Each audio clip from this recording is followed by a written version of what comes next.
morning, everybody. Welcome into the PM and the AM show. Whew, what a weekend. What a week in Philadelphia sports. But before I get started, of course, I got to go to my right-hand man, Mike Lauer. What's up, buddy? Good morning, Patrick. Al, how are you guys? Oh yeah, I'm living the dream. For a bye week, I feel like we're busier than ever. Yes. Because we're on a bye, we have so much more work. Yeah, of course. Our hands are always dirty and always getting busy here. But before I get in, maybe yours are. well, the right is a little stronger than the left. Only when they're above the table. Yeah, the right's a little stronger than the left, especially when you have to go finding things. But anyway, Mike, before we get started with the Flyers, Sixers, and Eagles, I got to give credit to the Philadelphia head coaches around the town. Like, I stopped to think about this on the drive in here. Like, the coaching around this town has been really, really good. And I'll start from bottom to top, and you guys can feed into it. Like, again, I'll look at the Philadelphia Wings with Paul Day as their coach and general manager. Had a decent year last year. Bringing an elite superstar like Mitch Jones and all those sorts of things, just missing the playoffs. So I think this year and today is their opening day for preseason lacrosse. So if any lacrosse fans out there want to watch Wings today on YouTube at 3 p.m. was their first game. Go check it out. Then I look at the Philadelphia Union and what they've dealt with this past week with missing their top goal scorer, missing their top defenseman in Glasnost, and dealing with a behind-the-scenes issue with a player just being an idiot and throwing, if you know the story, you know the story. So just throwing threw a racial slur at somebody, and now he's serving a 3-day suspension. So he's out the pit. But doing all those things, and for Jim Curtin to keep this team in an even keel and walking away Wednesday with a win, now sending the team to the semifinals, was really good. Then I look at the Philadelphia Flyers, and last two nights have been really good for John Tortorella. Was it Tuesday they lost to the Sharks? A winless Sharks team, and they hit rock bottom. So there's only one way to go, is up. So John Tortorella just really, really has done a fine job putting guys in place. He's done, he's checked all the marks. He's really, really coaching his team. Not like his normal scream fight, want to punch. No, he's more mature as a head coach now. He's more of a grandfather type, taking his team on his wing, and they played well against two teams that are top notch in the Western Conference. I like what I saw there. Then you go to, and of course, we could talk about Rob Thompson again making a deep playoff run. Again, there's not enough good things you can say about Topper. He's just a phenomenal manager. Give a few people a moment. I'm sure they'll find a couple words. Yeah, Mike Papernick hasn't woke up yet. Then you go to Nick Nurse. Nick Nurse is again just taking on this team again with a summer with a whole lot of drama, and I haven't seen this Sixer team play this well. And I listened to Dives and Mitch this past week, and they said this team hasn't been this exciting since the Mark Bellinelli days, Ilyasova days. And I said, yeah, but this team's doing a lot more, doing a lot more things than that. So I'll give Nick Nurse some credit on this. Again, best team in the Eastern Conference. Then I look at and people want to chew up Nick Soriani and things. Despite how you feel about the team is at 8-1, 8-1. That's props. I mean, does it feel like an 8-1 team? No, but it's an 8-1 team. They look like an 8-1 team? No. When we get a chance, I'm not saying right now, but I do want to talk about this ugly 8-1. Yeah, so do I. Because didn't we hear a whole lot of feedback last year about how they didn't play nobody? Well, this year they're playing teams. This is a real gauntlet that they're about to go through right now. A certain legend, Brian Dawkins, used the term ugly 8-1. This week, and I usually 100% agree with him. I love the fact of how they're 8-1. And Mike, I'm going to give you credit on this because you said this at the beginning of the season. Like you rather, and I looked at you crazy, but you're right. You rather a scrappy 8-1 team than a team that's riding high in the sun, beating up on teams that are far less better than them. Like today, the Cowboys. It would be an utter shock to the system if the Cowboys lost to the Giants today. Oh, but it would be glorious. Oh, it would be glorious because then Can you imagine them losing to Danny And DeVito? here we go. Yes. There's Mike right on cue. I need to get all right. So I gave Anthony the angry Anthony. We need a nickname for Mikey P. Maniac Mike. Maniac Mike. Maniac Mike P. Yeah, I love him to death, dude. Like, believe it or not, a lot of people don't know. I've known Mike since I was probably about 14 or 15 years old. I've known Mike a long time, and believe it or not, dude, like he texts me. We send each other voicemails throughout the Eagles game. Like we will sit there and throughout the whole game, we'll go back and forth on Facebook and talk about the Birds game. And I'll tell you what, dude, for where he's at, man, I feel bad for him. I mean, I feel bad because he's all the way up in upstate New York and he's surrounded by Bills and Giants fans. Right. But, you know, hey, he wears his Philly proud, man. Let me tell you. He doesn't take the foot off the gas pedal. No, he don't. And he doesn't change gears like me. He's not a chameleon. No. So, but, Pat, getting into, talking about Sirianni, you know, I think really now, if you're listening to it, like a lot of people are starting to give him his due. I call it the Pat McAfee show, middle of the week. They were doing the middle of the year awards. And they had, not only did they have Sirianni for their coach of the year, right. They had Jalen Hurts for their MVP, and they had Jalen Carter for their rookie of the year. Like, that's who they had so far as their midseason, like, winners right now. So, again, yes, are the Eagles winning ugly? But to me, this is what I kind of use the boxing analogy, you know, where the Cowboys have been getting in some fights where they were tune-up fights, getting ready for the big fights. The Eagles have been in fist fights. And, yes. And to me, it showed on the field. It's showing on the field. Now, a lot of people are like, I can't get over how many Cowboy fans, and it's not all of them because there's some pretty cool ones out there who took the loss like men and sat there and said, no, we weren't good enough to beat the Eagles. That's why we lost.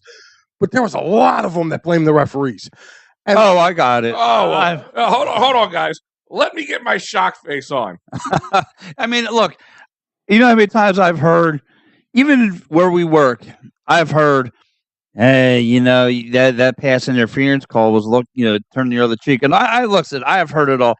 Oh, my man, Mike, what's going on, buddy? My thing with the Flyers, what he said? He just said with this thing with the Flyers to keep playing like this after the All-Star break. For some reason, that kills us.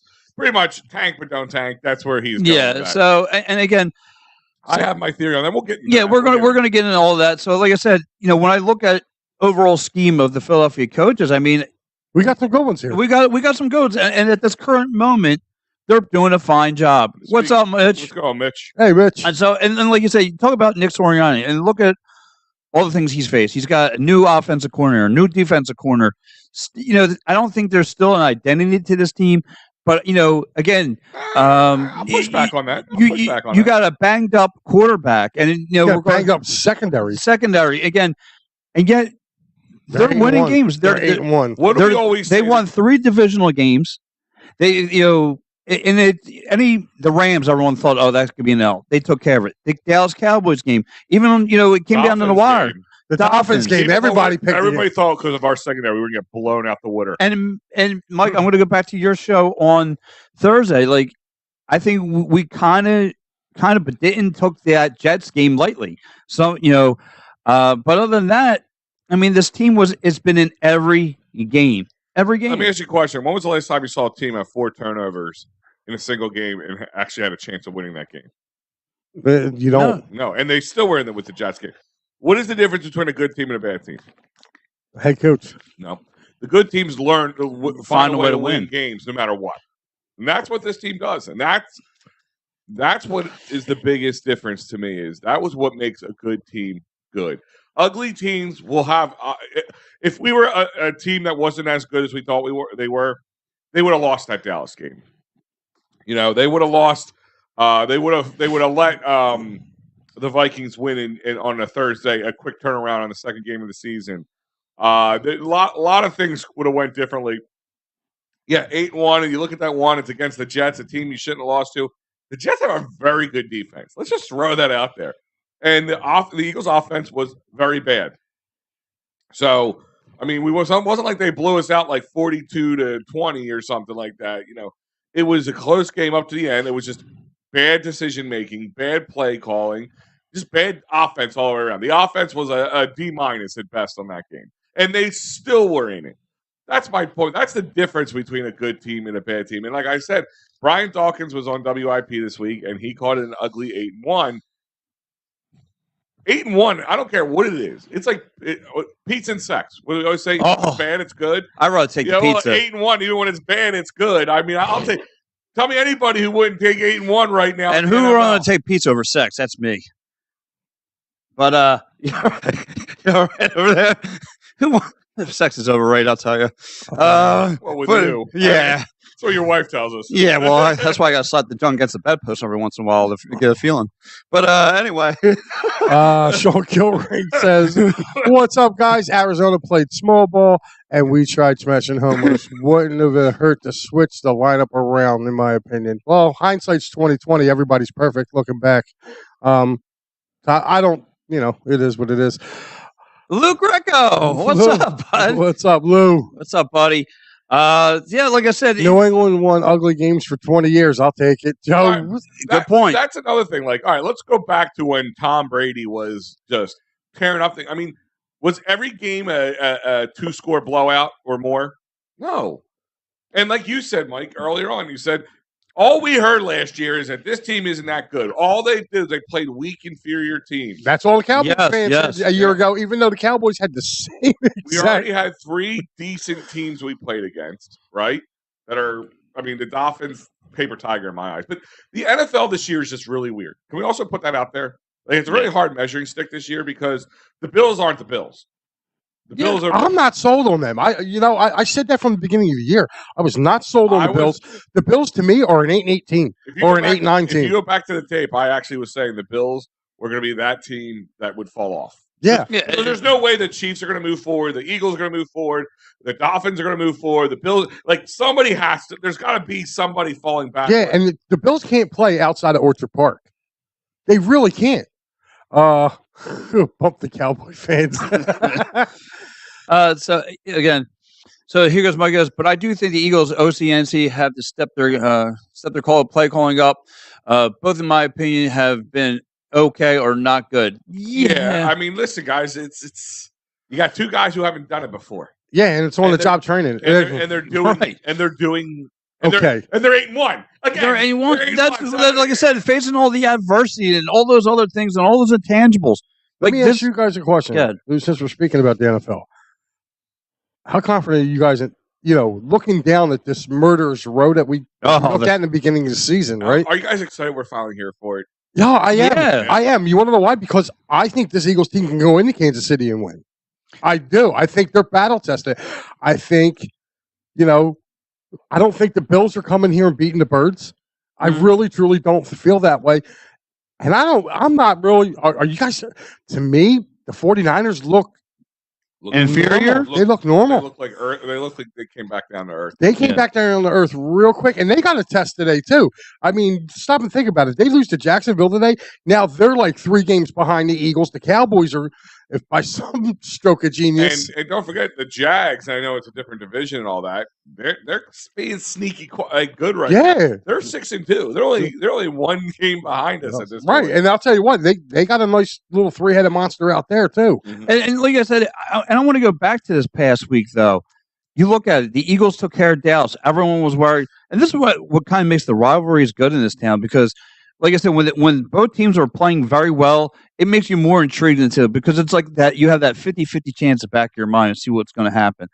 And, for the Eagles to come up clutch, and of course, Brandon Graham sighting did very, very well. And then, like on Wednesday, right, we go against the Boston Celtics, and they have some new additions. They have they got Drew Holiday, they got Porzingis, And the Sixers went and took care of business with them. Sixers took care of business. Did youth beat the vets in that one? Like, did the youth come out just because like Porzingis is 38 years old? I always want to point that out to people. He's not a youngster. It's like blink of an eye because I felt like he was just a puppy in the league. I'll tell you what, man. For me, man. So do you want the job training for a Super Bowl team? Hey, look, listen, it's their first year. Like th're learning as they go. Let me ask you a question. If I said to you in hindsight, like Kyle, what's up, buddy? If I just said to anybody, hey, listen, first year coach goes to the Super Bowl on their first year, wouldn't you be like, wow, that's amazing? Yeah. Okay, so if they bring us to a Super Bowl, it's gonna be amazing. It's amazing. And again, who would expect to Mike Peppernick's point? new offensive corner, new defensive corner, and yet, like you said, it's a scrappy 8-1 team. I like it, and I want to go back to who said Jalen Hurts is a winner, and look, and you want to talk about someone who's battle tested and who, to me, has taken their game to the next level. It's shown he's elite. Again, banged up. He's not so more out of the pocket as he usually is, but scramble out the pocket. But he's making game-well good decisions. Yeah, Joe Sullivan says right here. Yeah, good morning, Joe. He says if we go 3-2 in the next 5, we're 14-3 and no number 1 seed because the last 3 games. Oh, and the number 1 seed because the last 3 games are the Giants twice in Arizona.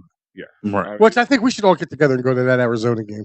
We'll be giving tickets away. Yeah, right. I mean, even that last New York game, especially nobody's going to be playing in that one. Heck, they were begging us to go there for the Phillies and the Cardinals Diamondbacks game. So again, hold on 1 second. Somebody has a. Oh, here we go. Somebody has a sandwich board out. He's walking the streets with no underwear on right now. Hey, well, I thought that was my idea. These great coaches. How many championships do we have in the last 5 years? Don't fool the folks. Speak the truth. Mike, I'm right here. I'm right here. Who wants to take this one? No, he's got a point. He does have a point. But Maddie, they've been to the championship round. They've gotten there. They got the invite to the dance. They just didn't take the pretty girl. All right. So, and hold on. Also, I listen to Matty B's show most of the time. I'm not going to say every time, but most of the time. Oh, I love it. I've heard him a lot of times say it's one of the hardest things in the world to do is win a championship. There's 30 or 32 teams in a league. Only one wins a championship. So, I mean, take it for what it's worth. These teams are playing well right now. We're not sitting there saying they're all championship driven, but they're playing well. Thank you for getting up early with us, Matty. Yeah, I love it. Take off the freaking sunglasses. Matt, I'm going to rebuttal with Matt. Good morning, Kyle. So I got a rebuttal here. No, if you look at all the 4 teams, you got ones who already won a championship with Toronto. You got and the 3 of them have yet to win, but they've, like you said, Mike, they've knocked on the door. You had Tortorella with the Rangers, and well, he's the last 5 years. So, Torts has been in and out of teams. I'll give you that one. You have Nick Soriano and Thompson, who've knocked on the door last year. And again, this Eagles team is 8-1, so you got to give credit. You have no, he don't, because he's on that island against Howie, and he's not coming down. He's on that mountain alone. Well, I mean, everybody sits there and talks about how during the Andy Reid era was one of the best eras of football for Philadelphia, up until, of course, they won the Super Bowl, I guess. Well, I mean, you're having the same kind of start to that. You went to a Super Bowl once. You were in the playoffs the first year. If you keep making Super Bowl runs, I mean, listen, yes, at one point, it's like kind of like with the Phillies this year. The expectations were not just to get there, but to win it all. And the Phillies fell flat. I think somebody said here, you live by the home run, you die by the home run. And Arizona just started playing small ball. I think it was Sean Kilrain who said that. And I agree with him. They adjusted their game. Philly did not. They just went, all right, we're not bashing harder, hit harder. Just keep bashing it and see what happens. And that's kind of what hurt them ultimately. Is that on the coach? Or is that on the players? That's more on the players. So, I mean. So, again, I'm going to go back. How do you guys, I'll go with you, Al. How do you feel about the coaches in Philly right now? I mean, ultimately, you have to be at this current moment. I like if you kind of break them down real quick. Nick Sirianni doesn't get enough love. It's always in the NFL. If you're talking about top coaches, it's Andy Reid, it's Bill Belichick. To me, in my eyes, is just his style of coaching is just no longer, or whatever it is. He's gone this year. They're not going to fire him because of his tenure in the middle of the season, but I think he's gone. So, and I think he wants to be gone. To be honest with you. I mean, Nick Nurse has only been, a 9-game, 10-game sample size, whatever. Yeah. It is. So I'll take that for what that is. But you can't be upset with what you've seen so far. He is getting more out of guys that Doc Rivers has had for a few years than in 9 games. So you got right now the future's bright, but small sample size. Tortorella taking young guys who some of them are definitely not NHL ready and making them play well. And you saw last night a team that walloped us. I had to do the post game show last time for them. Last week was and they walloped us in the Kings. The team came back and beat them in their home ice. So same thing with the Ducks. Yeah, same thing with the Ducks. The Ducks came here and put up 7 goals a week ago. Last weekend they put up 7 goals against the Flyers. Flyers went out there and pretty much smacked them around, kind of returned the favor. So and we're middle of November, and we're looking at a hockey team that's 500. 500. A surprising 500. You said it last week. The Eagles are playing to not to lose. Yeah, I love that saying though. You're playing not who's playing to lose. I mean, unless you're tanking, but right. But no, you're right. They're playing enough to get. Listen, all the stats in order. I think it was here. You go, Mike. Maniac Mike was saying the Eagles are in the bottom 5th of the red zone scoring. So are the Cowboys. So are the Cowboys. Right. And you know who's one of the top ones until recently? The Dolphins. Okay, so I get it. Numbers are numbers, but the only number that can't mount at the end of the year is your record. Is your win and loss numbers. And again, you know how many teams? It's so funny though. Right after that Jets game, everyone was, all the Eagles. I woke up angry. Sorry, angry Ant. My bad. It's so funny. Like after that Jets game, you know how many people, laughing at the Eagles? You lost it. You know how many people would cry right now to be in the Eagles' shoes? You know how many people right now would love to be an 8-1 team? No matter whether you win big or the team that we beat last week would love to be 8-1.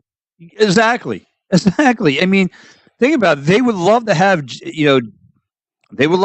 Howie Roseman, being their general manager. They would love that Nick Sirianni. I mean, really, if you. Good morning, Dives. What's up, buddy? Hey, real quick, guys. I would really love to go to Dallas to watch the Eagles whoop on more of the Cowboys' ass. I'm going to be honest with you. I want to go there. Anyone I go to phillysportstrips.com. They got the Dallas trip set up. What a great early Christmas present, or just a way to get out of town in the middle of December to go to warm Texas, warm Dallas, to check out the Birds, take on the Cowboys. Or heck, if you really want to go really West Coast, you can check out the Seattle trip on the 15th to the 18th. They got so many options for you. You can even head to cold New York for the Giants game. Check it out. All these great and all the home games, they have great tailgates for you. And so many other options. Union trips for the Cincinnati game coming up. They have the Flyers game going on. I mean, it's you name it, they got it. Go to phillysportstrips.com. A lot of great things, big things coming on there. We'll have some announcements throughout the month. Yeah, so, again, when I look at all the coaches, they're doing phenomenal things. But there was one coach, and not in the professional realm. I'm actually kind of intimidated sitting about 4 inches away from Mike because I think my man was ready to go to Happy Valley and pay for a plane ticket for James Franklin to go to. Listen, I still haven't gotten over it. Like even yesterday, I said I'd probably get over. I'm not. No, he's clueless. He needs to go. Clueless clown. Like, did you see him in the balls of this guy? And I'm sorry, Al. I'm sorry, all the people in the Sunday morning. I know it's the Lord's Day. I shouldn't be saying certain words, but Jesus, Mary, and Ralph, this guy's a clown. Yeah, well, listen, Mike. Your video you put up on X or Twitter, whatever you want to call it, kind of went a little viral there, my friend. Yeah, I saw over 1,000 viewers, and you held nothing back. So. Yeah, if you guys want to see a good 10-minute tirade, go to my Twitter, which is Mike Lauro, EOP. Go on there, take a look. I dropped about a 10-minute rant on James Franklin yesterday because I'm just so sick and tired of this guy's inept when it comes to big games. I don't care that you put up 51 on Maryland. How about you? You want to show me something? Put 51 up on Michigan. Okay? And I'm sorry. I will say this again. If Luke Fickell is the coach of this Penn State team, Penn State beats Ohio State, and they beat Michigan yesterday. Do you realize this guy, James Franklin, who's a head coach, been a head coach for a decade, lost to an offensive coordinator yesterday? Wow. He didn't lose to Harbaugh. Harbaugh was sitting in a hotel or back in Michigan with his feet up, smoking a cigar, and laughing in his khakis because of this goofball. Yeah. Well, Mike, I kind of want to address something. So when he lost to Ohio State about, 2 weeks ago, someone asked him, you're 1-9 against Ohio State. And his response was, I will answer all these questions in the offseason. What? What? Oh, training in the AM with my man Phil. What's up, Phil? Hey, Phil. Go to the bye week. By the way, hold on. I want to bring something up. I want to change gears real quick, but I do want to mention this because it happened late last night, and some people may not be aware of it. But Dives did bring up the Kelly Oubre thing. Has me down this morning. Why can't the Sixers fans have a good thing. But this is what they posted on their social media last night. Kelly Oubre Jr. was a pedestrian struck by a motor vehicle tonight in Center City. So it was about 11. They posted this almost about 11 o'clock last night. At Center City in Philadelphia, he is currently in stable condition and being treated at a local hospital. We'll share information as it becomes available. Please join us in sending the best to Kelly and his family as he recovers from this incident. I mean, what a freak thing. I mean, how many times you ever hear guys getting injured? That's sad. That's got drunk driver written all over it. Yeah, it's just sad. So one thing I will say though, he got released last night. He got released from the hospital, which is a good thing. Which is a good thing. I saw our John Clark posted that last night. He said he got released, so that's a good appealing thing. I imagine he's not going to be in the lineup for tonight. And by the way, guys, for all you Sixer fans, for the next 2 weeks, Sunday's belong to the Sixers because because the Eagles are on the bye week today and they don't play until next Monday. So that's what you have going on. But when you cookie cut this, so now we're going to get into a little bit about the teams though and the coaching. This has been a great conversation because we're getting a bunch of feedback. By the way, it's good that you point that out because it was 11:42. So about a little bit more than an hour after the Sixers posted that he was released from the hospital. That is. But he could miss significant time according to ESPN, so that's the bad part. First of all, but guys, enjoy playing Super Mario with your daughter. It's funny he says that because I did actually pick up the old PlayStation controllers this week. Did you play with the boys? We were playing the new Spider-Man game, so it was nice because I'm a video game guy, right? I love playing. But I couldn't tell you last time I sat and played and finished like a whole game. You should saw the game we played at the Blue Oyster last night. We played Hide the Carry. Yeah. And boy, somebody was in a lot of pain. Hey, Mike. Oh, at least 3/4 in. Yeah. All right. We're doing it. Yeah, right. You're right over there. Oh, my Lord. So, again, you look at all the head coaches, Lord, though. Forgive him. I would say he does not know what he does, but he knows exactly what he's doing. Mm-hmm. Hey, look, when the lights are off. Wisconsin, that was a big upset yesterday. Them losing to that. You want to talk about a fraud team in college football? Right there, Wisconsin. They can't beat nobody. Oh. So let's talk about a little bit about these teams, Mike. So you look at this Philadelphia Flyers team. Like you said, hit a skid last week. First of all, before I can't go any further because this man right here, my man Steven, he is the #1 dedicated EOP fan. My man, doesn't matter what time of the day it is. When we're live, he's commenting. I have to admit, a lot of our commenters, and Steve's one of the bigger ones, but a lot of our commenters are consistent commenters, I should say. But a good amount of them. Usually pretty knowledgeable people. Yes. You know what I mean? Yes. Steve pulls things out that most commenters don't. Right. Usually the show hosts have those numbers in front of them. I don't know what Steve's like. Steve is a savant with it. I don't know what's going on. My man was with me at 1 o'clock in the morning, about 1:30 in the morning, talking Flyers hockey. I appreciate it. Thanks, Steve. But yeah, like I said, when you look at this Flyers team, what's your opinion on Jack Stoll? You want to take that one? My opinion of him is I think he is what he is. He's a blocking tight end. He's a blocking. Now, what's going on with Katera?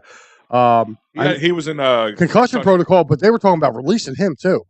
That's why they brought the kid up from the one we traded for Denver, the one that's got the last name going all the way across his back. But like I said, we're going to get into some birds talking a little bit. Like I said, I want to talk a little bit about the Flyers because, like I said, it's they went against that Sharks team, a winless team, and they, like I said, hit lifeless in that game. That was lifeless. But you know what? I guess that trip from San Jose down to Anaheim, they had a talking to in the locker room, and like I said, one of the players though have been really lighting it up though in the last 48 hours has been one Owen Tippett. I mean, he's having himself Tippadelphia. Tippadelphia. I like it. I mean, he made 2 plays in that Anaheim game that was really standing out to me. One, he just beats the defender. He goes through his legs, finds it back in the net on the goaltender. I mean, he's been playing lights out. I mean, he's showing more aggressiveness. He's taking the puck to the net, no turning back. And then last night was a frostbitten with LA Kings because my man Morgan Frost. About time he got off the back of a milk carton. Yeah, I mean, look, he's been getting benched, here and there. So he had to step up. And granted, he had that sick wraparound goal last night. It was just so nice. Him, and then he had that. Can I ask you a question What's up? on that wraparound? Like, it was sick, but it bounced off. There was a lot of pucks in that one. There was a lot of luck in that one. Like, that thing ricocheted off like four defensemen before beating the goalie. The thought behind that was get it in front of the goal while the goalie's out of the crease and off to the opposite But it did side. ping pong. If you saw like the highlight, it like ping ponged off of like 3 different. I went back and watched. I slowed it down. I went frame by frame. I still couldn't tell you. Yeah, I'm sitting there looking. I'm sitting there looking, going like, how did this go in? But hey, you got to give them credit, man. You know what they say, right? You throw the puck in front of the net, anything can happen. That was Gretzky saying. It's just like this whole thing we were talking about with, just puck luck. I'll take puck luck anytime. Just look at the Eagles. I'll take whatever I can get in W. So everybody can go back to games like, well, if it wasn't for this against New England, we would have lost against them. If it wasn't for this against Minnesota. And I love that. I love that. What if? Yeah. So I mean, Mike, I'll go to you. Teams at 7-7 at 500. How do you feel? I feel pretty good because actually I had them only winning maybe the Anaheim game. When I was going through this with Joe and James, Thursday night, like we literally took it up to it, and I said, look, I was like, if they get one out of these next 3, I consider that a pretty successful road trip for them to go and actually win back-to-back nights. Now their next game, now they got a little bit of a breather. They're coming back East Coast, you know, but it's a nemesis. They got to go to Carolina, and they play Carolina tough. They really do. Like, they don't get blown out by Carolina, but it's been, I think, the last 7 games or something like that versus Carolina. Carolina's like 6-1, but they're all 1-point games, or they went to overtime. So it's not like. Is it just me also, even when the Flyers were bad, are bad, West Coast, they always seem to play better? Is it just me that notices that? They play when they do that California swing, they play pretty good. Yeah. The one swing I dread them going to is what I call the Alberta Clipper. When they go, Canadians, when they got to go play Calgary and Edmonton, they got to run that gauntlet. Yeah, and they got to run that gauntlet, exactly that gauntlet. And now they added Seattle to that too. So it's like they go up, play that Clipper, and then come back down, and then and it's always Winnipeg. Like Winnipeg, I will say this: when every time I've ever watched a Flyers Winnipeg game, the place is sold out. Like, and it's like. It's almost like a playoff atmosphere every time they go there. So it was like, it was kind of cool that it's kind of cool when they go up to this place, especially Edmonton too. Right. Like that's one of my, what is it I'm looking for? Bucket list places. Yeah, I want to go. I want to go to Edmonton. I want to do that Alberta loop. Do you? You want to? Yeah, I do. I would love to do that one year. Listen, you're preaching to the choir because like I would like to go to a Montreal game out there, see the atmosphere. It's very weird. Been to one. Really? Been to one, and it's very they're very nice people until you get into the stadium. Yeah, well, like once you show that you're wearing your orange and black, they're not so friendly. No. But like Toronto's cool. Ottawa's even better. Ottawa's like the Canadian version of Philly. They're real cool, laid back people. So I mean, I'm just speaking from experience of places I've been. Yeah, like I said, I would love to try. But like I said, getting back into the action here, like I said, the Flyers are just like I said, playing really good. The only knock on them, their power play needs to get better. They're like 0-25 in power plays. Like they need to step it up. They kind of slow bop it, whatever. But I mean, the overall body of work though, as of late, has been better. I mean, like I said, the last 48 hours. They cranked it up in 2 sample sizes. Friday was more of an offensive game. Like they were pouring on offensive pressure, and yesterday was more of a defensive game. Again, the way they were stripping pucks, the more they were playing zone defense. I mean, I loved what I saw from this Flyers team. And like I said, I want to see if they could turn things around. Again, in the Metropolitan Division, they're not that far behind of anybody. They're between them, the Capitals, Penguins. And I want to say the Islanders are right in that mix of the. If you look at it now, I know, and I granted, April is still a long time from here, but they're in that mix of a wild card spot right now. So I get, like I said, I gotta get this Flyers credit due. Again, usually in November is when the roller coaster goes straight down into the ground, but no, the roller coaster is coming back up, and I feel pretty excited for what this team is. Yeah, I am too. I mean, like you said, you're looking at the standings. I'm looking at the standings too. And if you're looking at the Metropolitan Division, the Flyers right now, they got 15 points. The Rangers lead the way. Yeah, who saw that coming? The Rangers lead the way. They got 21. I mean, if you're looking at it, though, they're basically right there for third place. You have literally going down the line. It's Pittsburgh. New York Rangers, 21 points. Carolina with 18 points. And then you have the Washington with 16. Flyers, Devils with 15. Pittsburgh with 14. The Islanders with 13. So, like, you can basically go from third to, like, 1, 2, 3, 4, 5, 6, 7, 8. You can probably go from third to seventh real quick. Yeah, and here's another pairing I'm starting to like. It's starting to really come together. Is that Couturier and Atkinson lineup, which I thought I'm like, who cares? Coming into the season, I'm like, oh, great, wonderful, terrific. But no, they've actually played better. They know where to find each other on the ice. Like that one play that Sean Couturier made last night from behind the net, he finds Cam Atkinson coming in, he passes him. Cam Atkinson makes the goal. And then, like I said, another guy who's kind of stepped up, Travis Sanheim, playing good on both sides, becoming a nice little two-way player. So now, I just got a question. Did they take out the Southeast Division in this? Because there was 3 divisions. Now there's only 2. Yeah, there's 2 divisions in each conference. They pretty much put they put Tampa and Florida in the Atlantic, and then they put Carolina, Carolina, Washington in the Metropolitan. Okay. Because I'm sitting there looking, I'm like, wait a minute, there was 3 divisions last year. Because Tampa won their division, and I'm looking overall at the Eastern Conference. I guess Boston's still doing their thing. I mean, they're leading the conference with 24 points. I mean, they're 11-1. Yeah, no, like I said, that's after what I saw last year, they can win the again. Yeah, like the Braves. You were pumping their brakes. I mean, you were on them hard last year. I mean, they were on all 4 lines. They were clicking. All those good things for that. But when they got into the playoffs, one and done. I mean, wow. But so, again, and I kind of alluded this on the Flyers post-game show on Clear the Ice. That's all it takes. Like I said, if the Flyers can sneak into the back door, they can find themselves sitting on the king's bed. I mean, that's all it takes. And in hockey, that usually happens. Story of Pat's life over here. Oh, man. So that's, like I said, that's one thing about, hockey. Crazy things do happen. So Frost had a good game last night. Totally agree, Angry Anthony. He did. He was really, really good yesterday. Yeah, we're going to get into this probably in a moment. About the Clippers announcers going on. So, I mean, we'll go to it in a second, but he talk about from his lips to God's ears type situation. I think he spoke for every Philadelphia fan out there. He's fine. He's upgraded at the tight end for sure. He's talking about Jack Stahl. Jack Stahl. A little behind. The goal reminded me of Brier's third goal against Boston, Game 7. Very much like that one. I remember that. I was watching that one live. Flyers did a good job out west.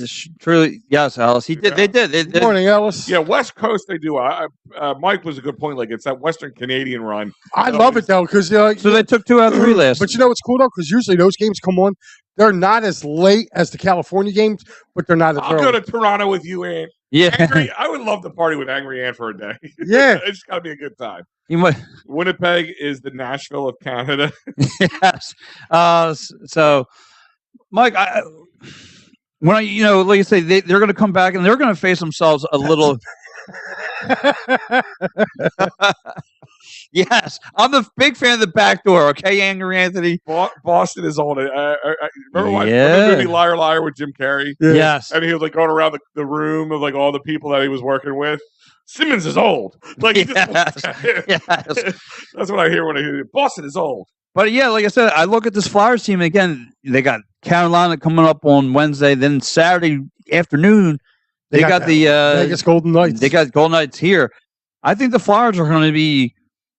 I think they're going to be again a little revenge factor on both those teams. I think they're going to play very, very well. Granted, both those teams have more depth and talented players, but again, don't let the Flyers team hang around. Well, I think if I remember hearing, I think the Flyers get Vegas on a back-to-back.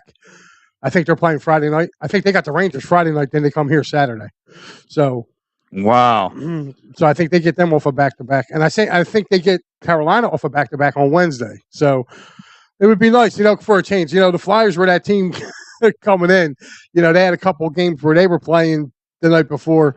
They had teams playing last week. You look at the both Anaheim and what's their face? We're waiting on the Flyers. The Kings, yeah, they were here waiting. They were like, okay, come on back. Yeah, like I said, they probably like, all right, guys, it's going to be easy now. Now the LA Kings, now losing to Pennsylvania, they lost to Penguins Thursday. They lost to the Penguins Thursday, and I'm thinking, okay, they're playing with hunger. The Flyers have fatigue in them. They just played last night. I'm thinking the Kings are going to blow them out the door. Not so fast. Not so fast. John Tortorella making some adjustments to the lineup and getting his guys, again, I don't know what the motivational speech is, but after you lose to a winless team, you can only trend up from there. And, man, this team has really paid dividends. Guys like Owen Tippett, guys like Travis Sanheim, gotten really into the mix of things. And that's what you want to see. You want to see guys like that. Now, I need to see a sighting of Travis Konechny a little bit more, but you know what? I'm not going to kill Travis. No, I'm not going to kick him either. He's been carrying them this whole year. Right. So I'm not going to kill him at all. He can take a couple of games off. So how about you, Al? Where are you right now with the Flyers? Are you feeling pretty good right now? It's only 2 games back to back. Are you feeling a little better? You just need to still get a little bit more of a sample size. Coming definitely this week. Sample size. I mean, anything in the beginning of the season, especially the first month. I mean, it's really been a month since they've been into us, right? I mean, You're started around the 12th of October, or a little bit later. Listen, what do we say about this team? Like, all we want to see is this team get better. Yes. It's like improve, I guess is the best way of saying it.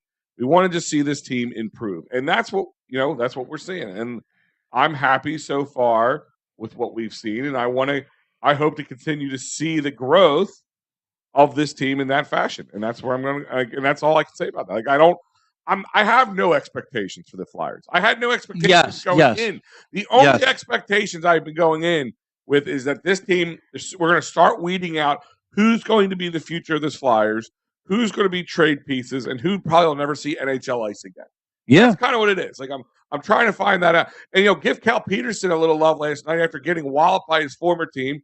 How about last that? night. So, again, we don't know anything about this team. It's very young. A lot of these guys are playing together for the first time. Some of these guys, like Cal Peterson, are getting that second chance at life here.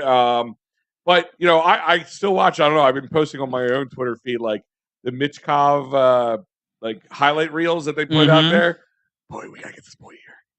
Yeah, we need this boy here. And, real quick, guys, before we move on, I remind you that for all your workers' comp, motor vehicle, personal injury, criminal law needs, David R. Cherry is the man with the plan. 610-565-0300. Go to cherryinjurylaw.com. Workers' comp, motor vehicle, personal injury, criminal law, you name it, he can fight for your rights. That's right. He can fight for your rights at cherryinjurylaw.com or go to 610-565-0300. So before we get into some Sixer talk, the Philadelphia Flyers might have an advantage come Wednesday night because Frederik Andersen, the goaltender for Carolina, is on injured reserve. So they might be having an advantage facing a backup goaltender. But still, like I said, this team is scrappy, and like I said, you can't turn your nose from the Flyers. I know, like the dives, and like a lot of fans just want to see the tanking and want to see them lose and all.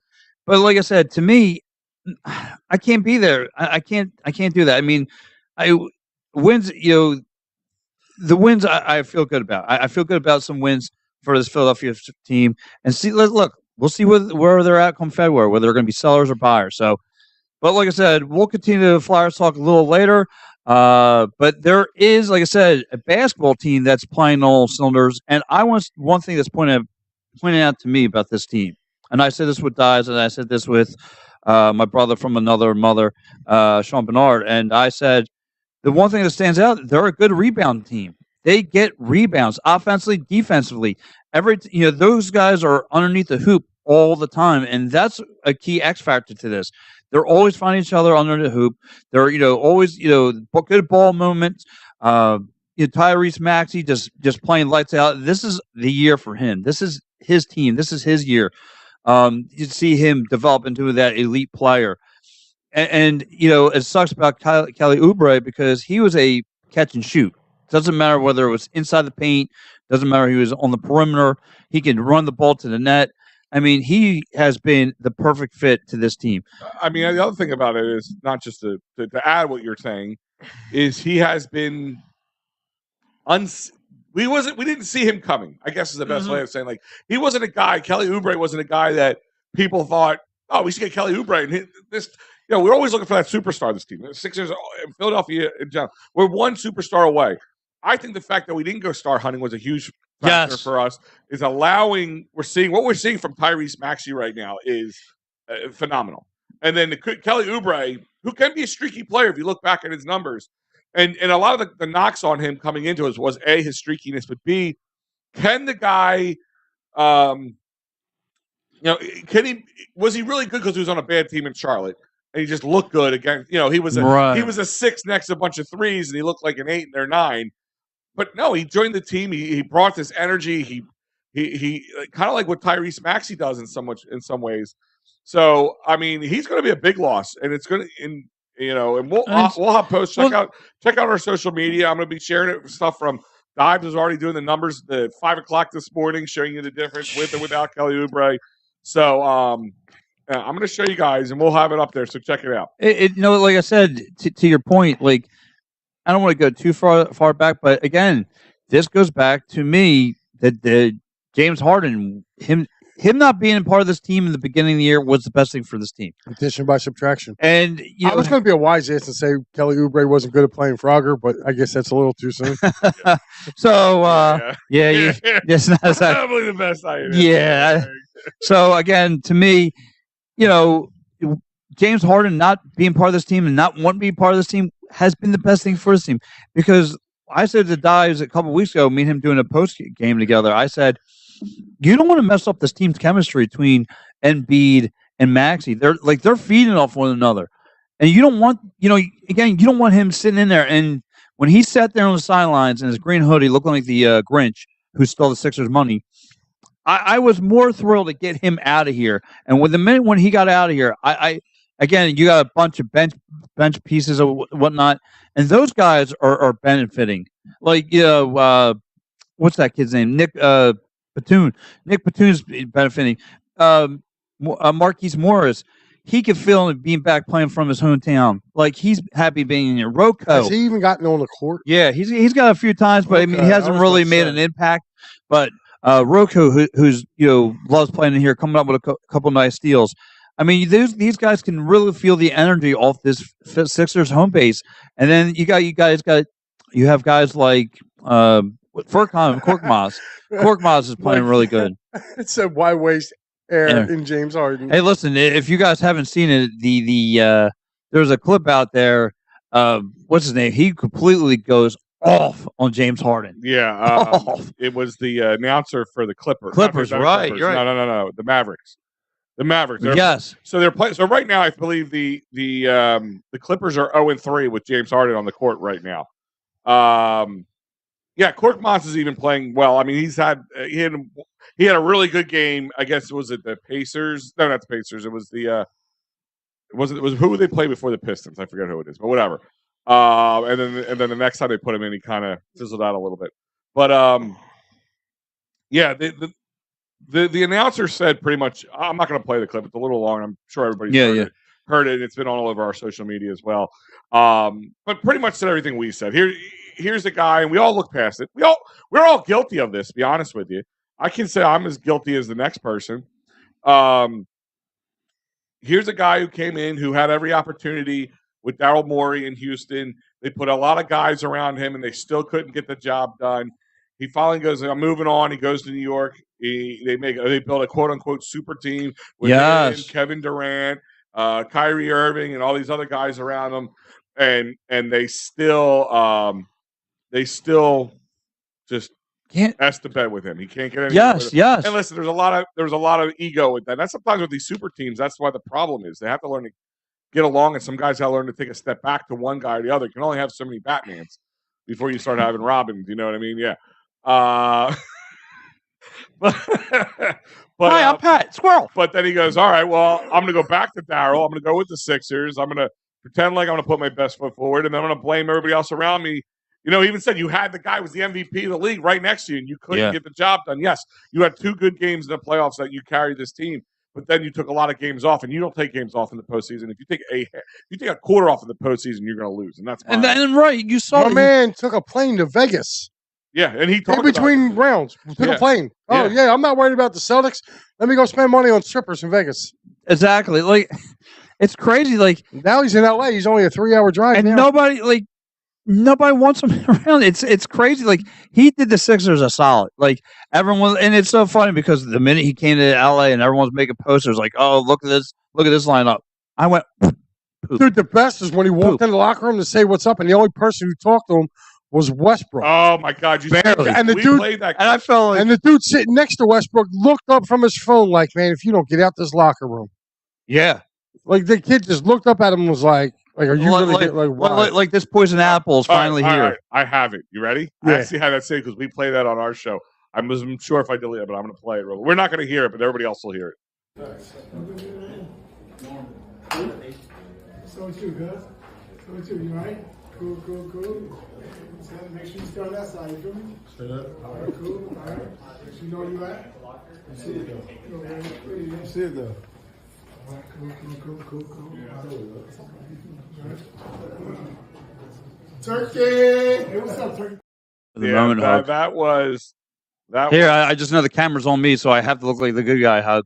He literally looked like a guy who, like I said, who just didn't, just looked like first day of school. That's why I kept saying it. First day of a new school, new kid. Yeah. For all the talk, for the being the system, as he called himself. And the guy said, you're not the system, you're the problem. Yeah, that should be your name. You're not the beard. You're not the system. You're the problem. Yeah, and it's crazy, but it is what it is. And I think he destroyed his legacy. He did. When he moved away from us, he won't know it now. But at one point, he will be sitting back in his rocking chair with a gray beard, and he will look at himself and say, maybe he'll look at himself. Maybe he's getting a stripper from like a 45-year-old stripper because he spent all his money, and he's just like, maybe I made a mistake somewhere. Maybe I did. And like I said, everyone, what you really thought he was going to uplift the Clippers? Like no, no. Like I said, everyone's talking about the team chemistry right now with the Sixers. 7-1 is the Sixers team, and like I said, we opened the show about the coaching, and what a difference Nick Nurse has made. I call it the nurse's office because he's changed his team. He's made everyone feel better. He's got guys getting rebounds. He's got guys from the starting line to the bench. Now the bench doesn't have the numbers, but they're getting rebounds. They're contributing as stealing, rebounding, defense, everything. Like you're getting solid. I mean, the B-ball Pauls of the world, the Korkmaz of the world, trying to make a difference on this team, trying to earn their minutes, and everyone's doing it. So I love what I see, and especially like I said, Monday through Friday. Where the Phillies dropped off, the Sixers picked up, and they are doing a phenomenal job. What do you think, Mike? I agree with you. I really do. The one thing I'm not agreeing with is this little in-season tournament that they're doing. Can I just say how annoying the courts are? No, I love them. I love them. I think that would make me want to tune into a game. Like, they do that on purpose. That is why they do that. Yeah, because when you scroll through, just like when you scroll through your social media, they see something different. Hence the same reason we change our backgrounds. Right, exactly. So, I think it's cool. That's the only thing I like about it is that they changed the fling. I can't wait to see. I think I saw the Sixers one. It's like a reddish court. So yeah, I'm cool with that. I don't think the trophy means anything, but just the fact that they changed the court. I mean, I feel like I'm watching MLS soccer. I mean, with the in-season tournament, I don't understand that. Yeah. Jack Parkman. Wow. That's great. But anyway, Pat, I mean, listen, we can talk all about the Sixers. Yeah, I mean, like I said, I'm really happy though. Final thought on the Sixers, they are playing phenomenal basketball. What a difference a coach makes, right? What a difference a coach makes. Again, the chemistry between Embiid and Maxey is just there for you. Again, the addition of Kyle Oubre, like you said, Al, like when we first, brought him in, I looked at blink of an eye. All right, I'll give it a shot. But man, I mean, again, perfect fit. Again, catch and shoot kind of player. Doesn't, like I said, he reads defenses. He sees it if he can run. Answer Anthony's question real quick, Pat. Sorry to cut you off. That's fine. What's the point of the tournament? Just so sucky teams can feel important too. Yeah, honestly, it's funny because they played a clip from LeBron James, who is a billionaire, by the way.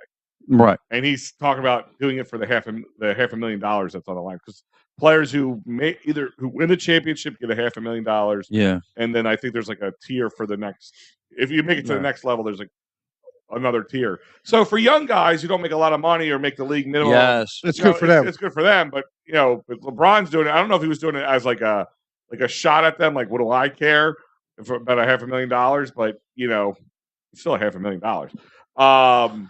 But it's also, like you said, Mike, it's for them to get people to care about these early games. The NBA has saw a drop off because people don't care, because the guys aren't playing as hard. Listen, load management killed the NBA. Load management killed the NBA because now people are sitting there going, "Oh, cool, yeah." Like before, it was, "Hey, Sixers are playing tonight." Even when they stunk, you could go down and get $10 seats to go watch the Sixers. But you were watching young talent. You were watching Okafor. You were watching Embiid when they were young and they weren't playing well.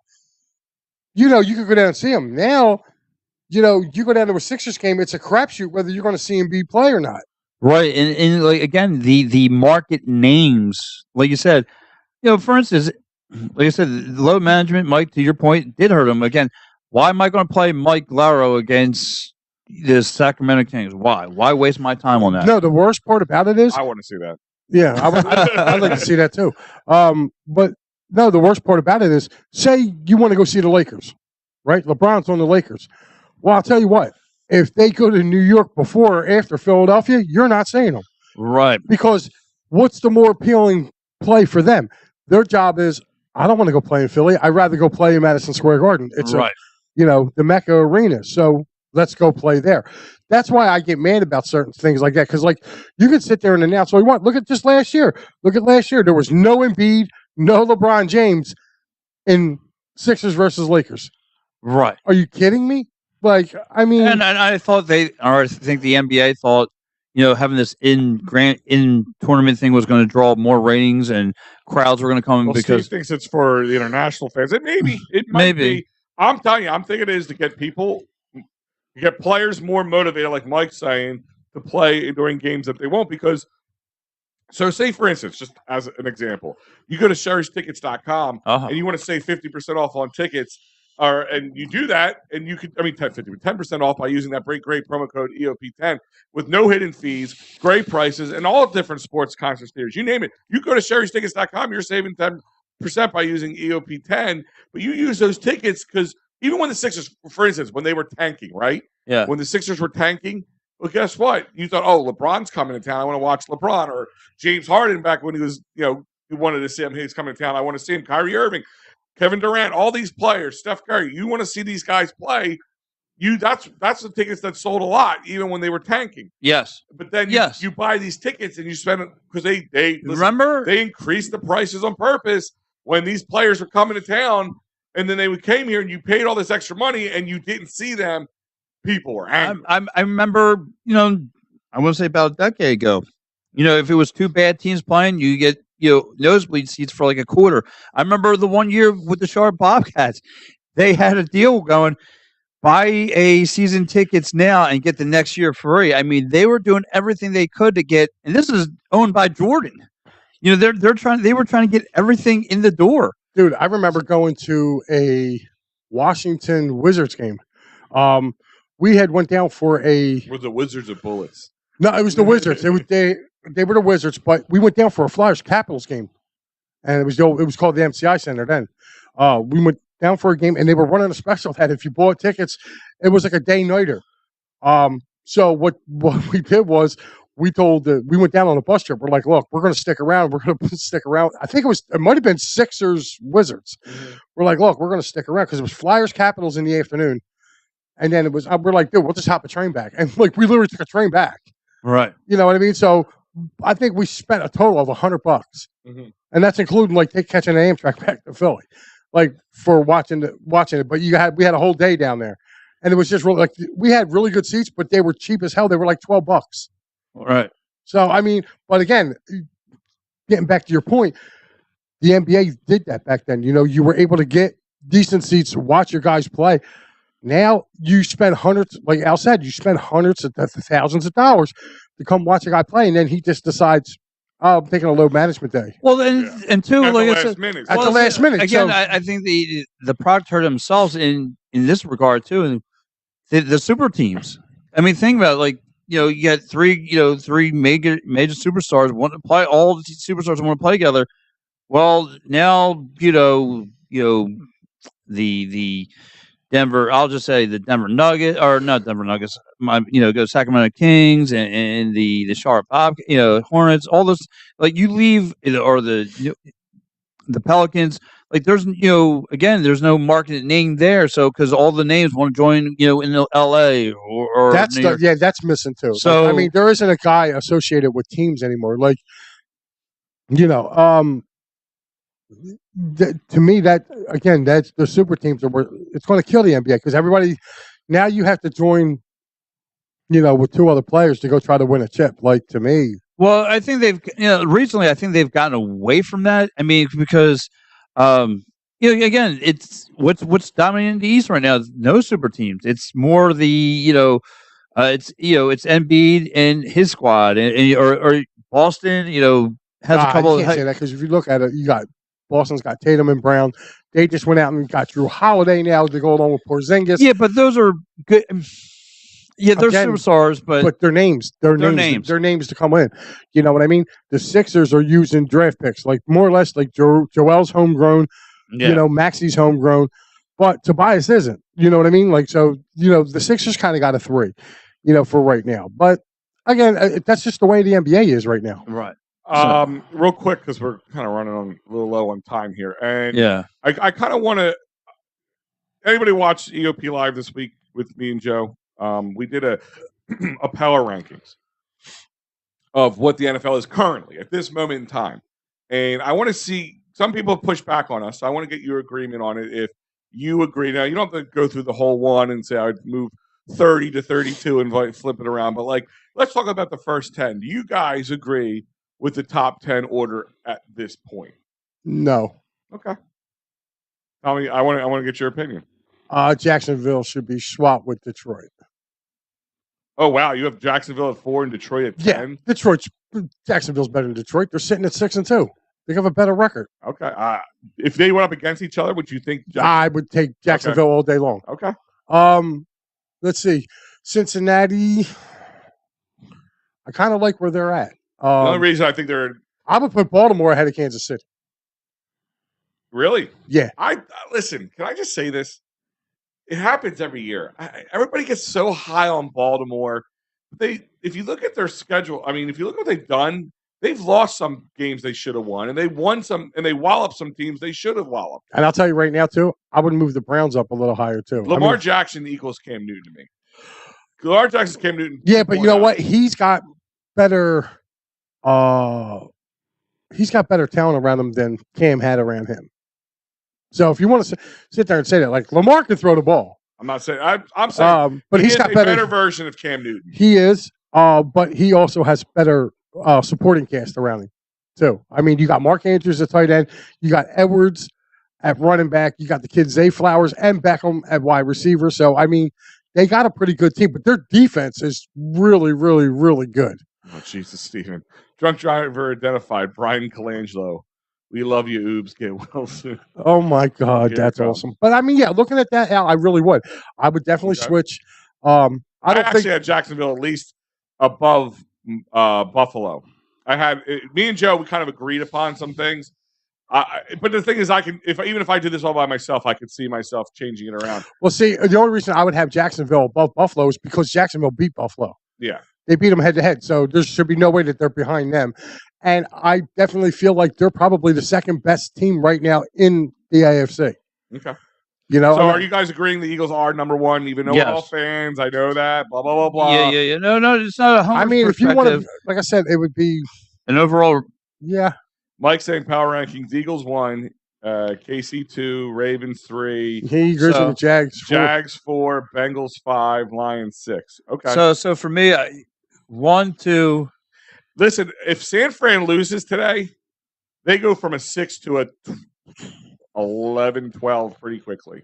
Well, if Seattle beats Washington, they're in first place in that division, so you'd have to put them behind Seattle. Mm-hmm. And they got 2 games to play.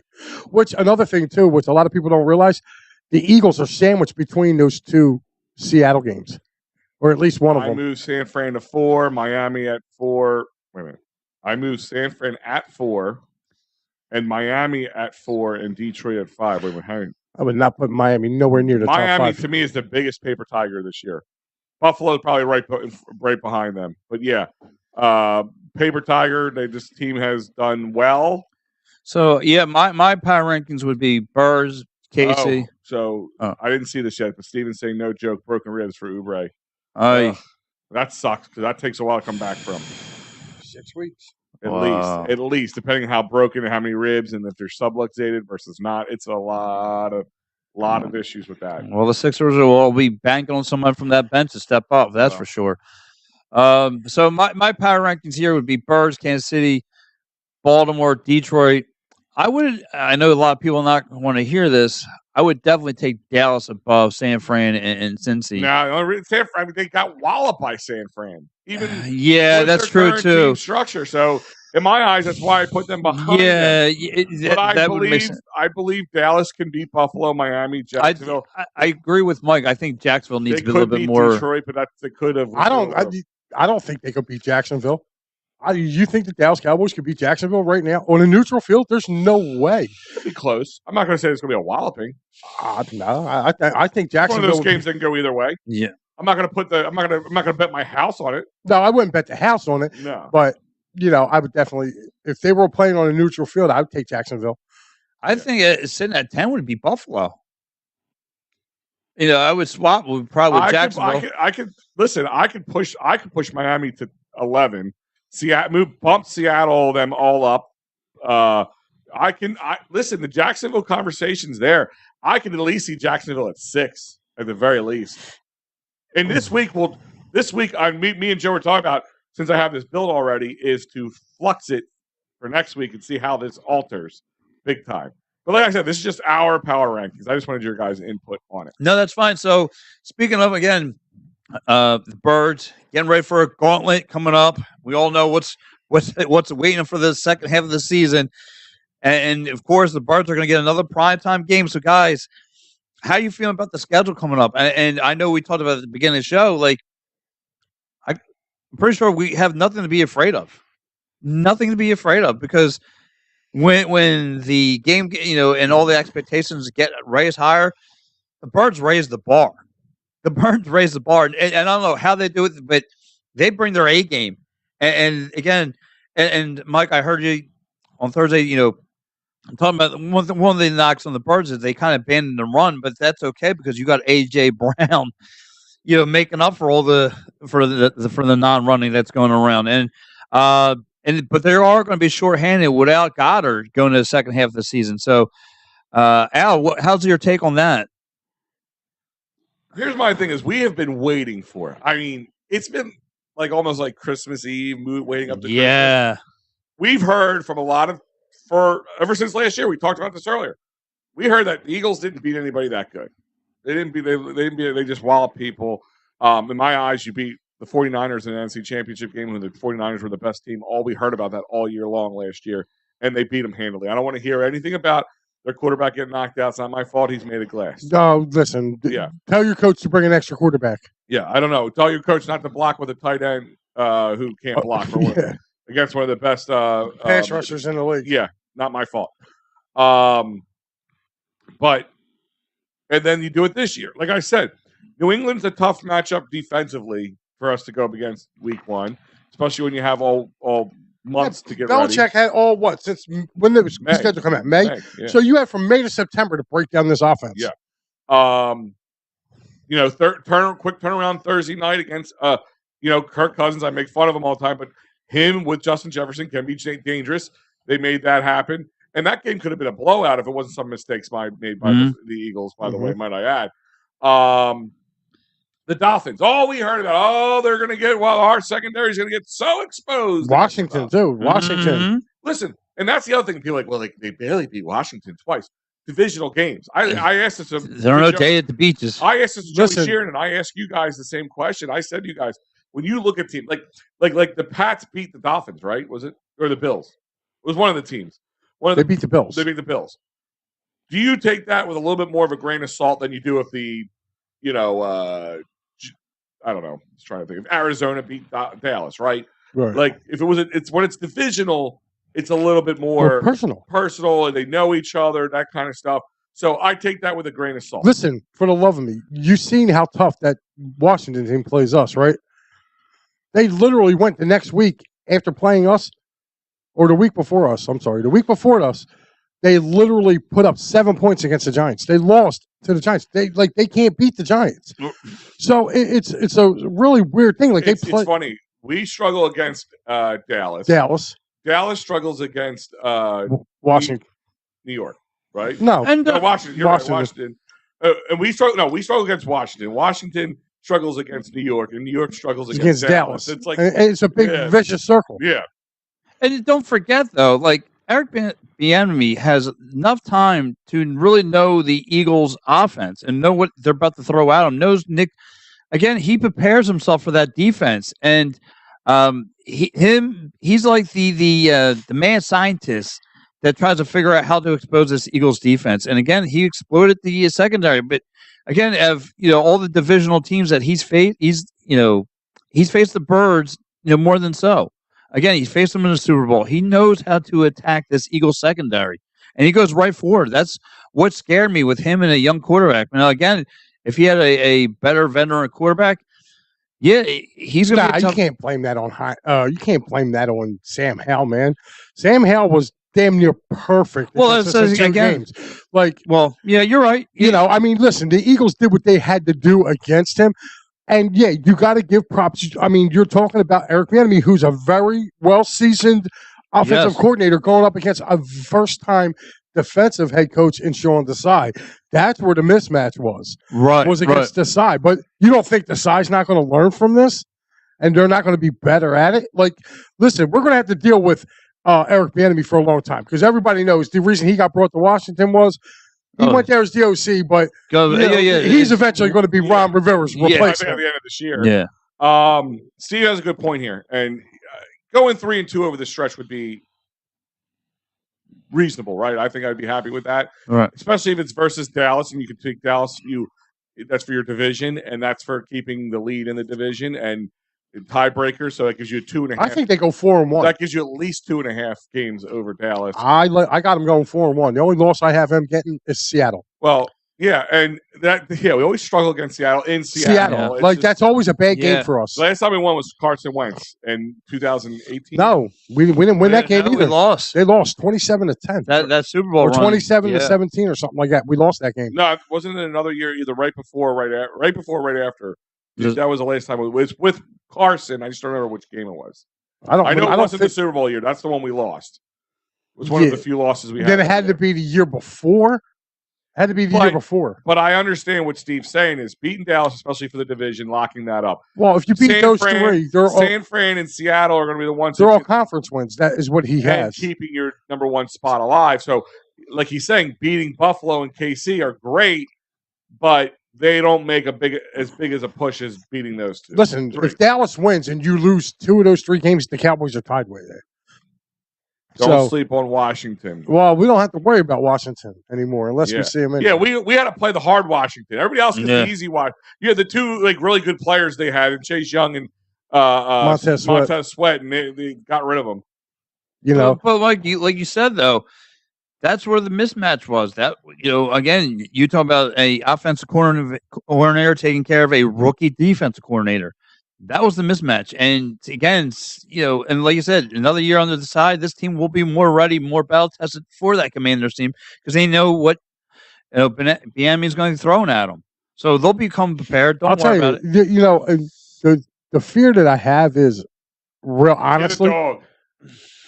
No, I'm serious. The fear that I have is like, a lot of people. I mean, as much as we like to get on the Cowboys and talk a little trash about the Cowboys, Dak's basically learning a new system this year. You know what I mean? He's learning they call it the Texas Coast offense now because, March is, what's his name? McCarthy brought it there. But it's been really working out well for them. Well, listen, you got to understand something. How good did Doug Peterson look in his only year starting here? You know what I mean? No, listen, I'm just kidding. Sam Howell, I'm just not. I don't know. Played like Montana against the Birds. Yeah, he did. I mean, he looked good. But I listen. Good morning, Ryan. So my thing is though, it came up to a defensive stop from the Birds, but I gotta give Dak his due. I mean, Dak wasn't the reason they lost that game. No, I'm saying he was putting the Birds on the ropes. I mean, you can't tell me on that last drive, none of us at this table weren't biting our nails because we thought I was sitting in that end zone watching it. Yeah, I was sitting there looking. I was looking at that going, oh, I'm like, we're gonna lose this game. And I'll tell you what, thanks, Ryan. I'm gonna give a little bit of love shout out there too because Dak, for as good a game as Dak played, he missed really two wide open guys. He missed Brandon Cooks on a rub route. Brandon Cooks was wide open in the end zone when he threw the ball to was it Studebaker or whatever his name was, the guy who didn't get in the end zone. Yeah. On that play, Brandon Cooks is wide open. But there's a lot of games. There's a lot of again. I go back and watch all 22 for almost 99% of the games we've covered since 2017. And if you look at a lot of times, the guy is wide open, but he's either in his blind spot, he's not looking over there, and he only has so much time to throw the ball. So my point is, I was in the end zone watching, and I called it before they showed up on there. I'm like, he stepped out. No way Dak stepped out on that extra point. Mm-hmm. And he did. And I'm like, that's Dak being Dak. Like, he can do well against the Eagles, usually at home, not so much in Philly. And they continuously shoot themselves in the foot. I don't care if it's McCarthy at the helm. Who was the young guy that they had doing the offensive coordinator? Kellen Moore. It's just they continually shoot themselves in the foot. They always have this really good team, that does well up to a certain point. Right. Then they either fall off and don't make the playoffs, or make the playoffs and just like last year. They're oh my god, they beat an aging Tom Brady and a beat up Bucs team, and they're pounding their chest like they've already won the Super Bowl. Well, like it's going back to Mike's factor. I mean, again, Dallas for the most part has been blowing teams off the doorknobs, but when they get into themselves into a scrappy situation, this is where the Eagles are better at. Steven, this wasn't wrong, by the way. Steven, remember when we thought Schwartz was Dougie P's replacement? He was. Listen, they all but have admitted it that they brought Dougie P on like I'm gonna roll the dice type situation with him, and they thought after he thought he was gonna be here 1 year, and that's why remember Dougie didn't bring Schwartz in. Schwartz was here before Dougie was here. Yeah, they hired a defensive coordinator before they hired a head coach, which shows a team trying to control this thing instead of going, all right, here's our head coach, pick your coordinators. And I think they said, listen, we're going to bring you in, we're going to let him see, we're going to give Doug a chance. If he doesn't do well, you are going to be the heir apparent.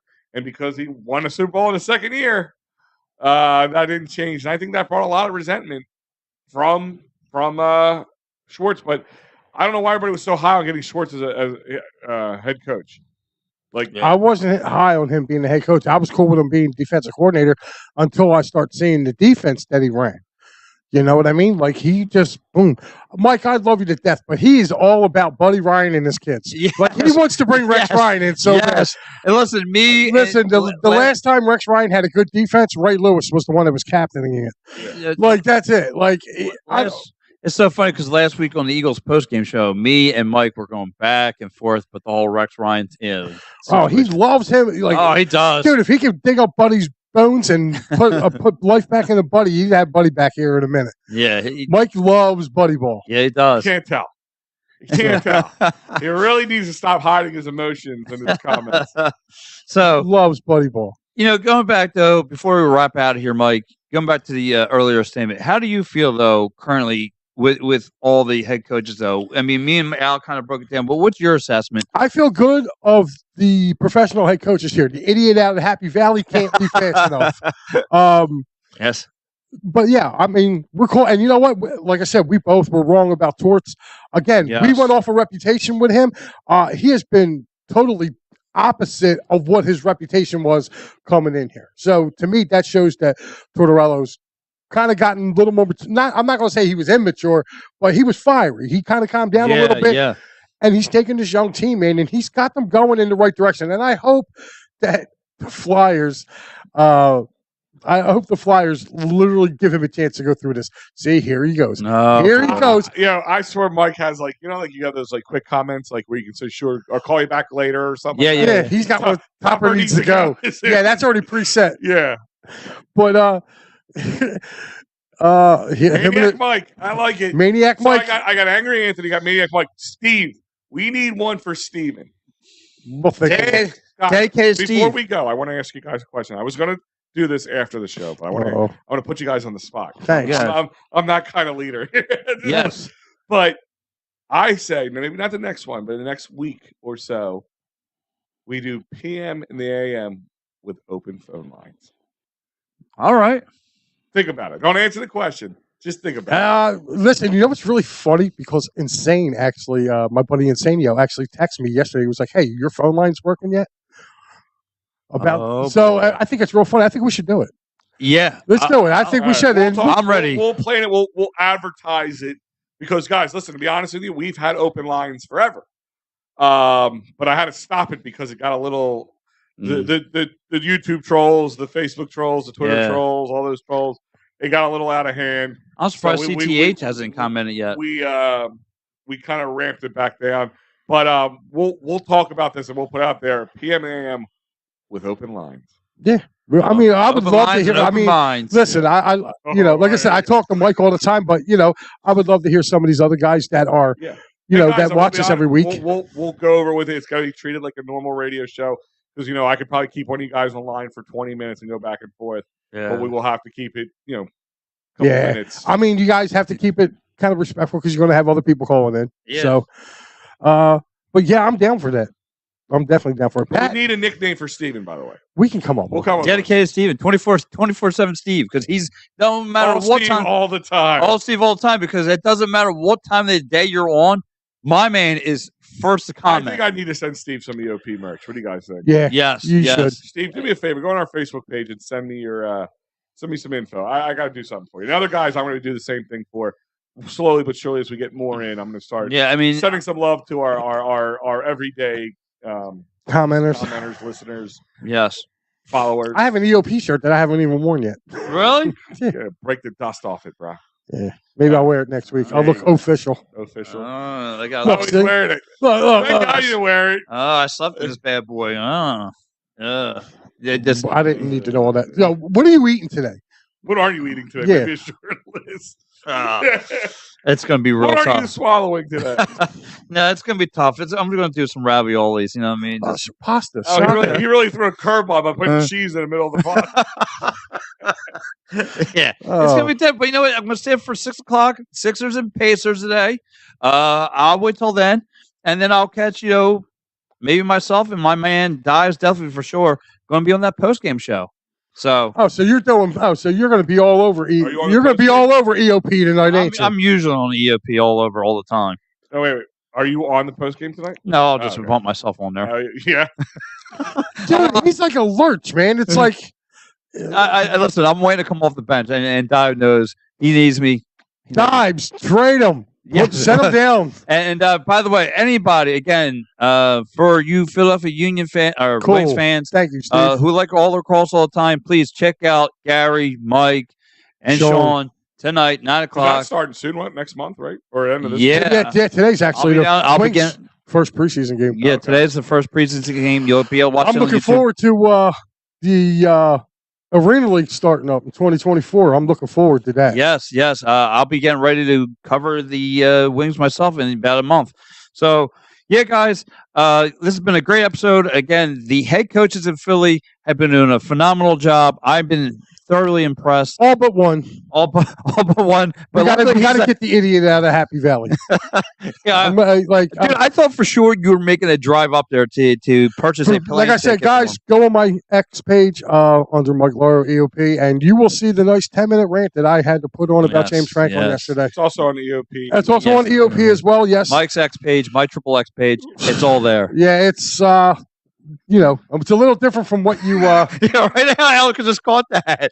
I'm having goulash. He's having goulash. So and Pat has a triple X page. I think Mike's in a Russian prison right now. He's having goulash. I don't know what I'm doing for dinner He's yet. hanging out with Mitch. I haven't had a. I got to catch, kill, and cook something. He's gonna hit something on the way home with his car. Yeah, there you go. The Delco thing to do. Mm-hmm. All right, guys. Other than that, guys, have a great. Wait, Al, what are you having? Oh God, you want to know? So my kid and my nephew, they all moved to her and my nephew and a couple friends have an apartment now or a house they rent down in South Philly, and so we're going to see it for the first time. And they're having us over for dinner, and in typical kid fashion, hey, come over anytime after 12. No, make it 1. We're gonna order some pizza and bring whatever you want. Maybe chairs and tables would be nice. Things haven't changed. They just live in a different. They just live in a different place. So Al's having pizza for dinner. Nice. So. There you go. And real fast, quick shout out. I gotta give my nephew a shout out. My nephew Eddie, his 14th birthday today. So thank you, man. It just a blink of eye. This. And Veterans Day just passed. Yes. Veterans Day just passed. Also to Matty B. Thank you. Yep. Everybody on there, and of course, special shout out to my grandson Abel, who actually Logan and Abel and Sawyer. All three of them, my 3 grandsons, all had birthdays within the past few weeks. Happy birthday. Pop says he loves you. So, but yeah. So for Al Safiri, my man Papinard, I'm Mike Lauro. See ya. Squirrel.